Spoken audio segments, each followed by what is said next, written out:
Hi everyone, and welcome to this video where I'll show you how you can make your Instagram account private.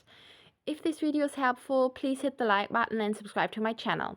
Okay, let's get started. Making your Instagram account private is really easy to do and only takes a few seconds. It is important that your account has been set up as a personal account. If you have a business or creator account, you will need to change that to a personal account first.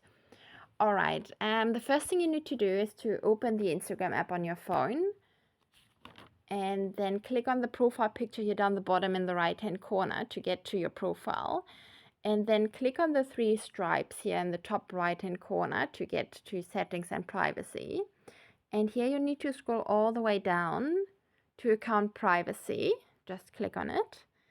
And it gives you information about the differences of a private account and a public account. And to go ahead and change your account to a private account, all you need to do is to tap here on private account.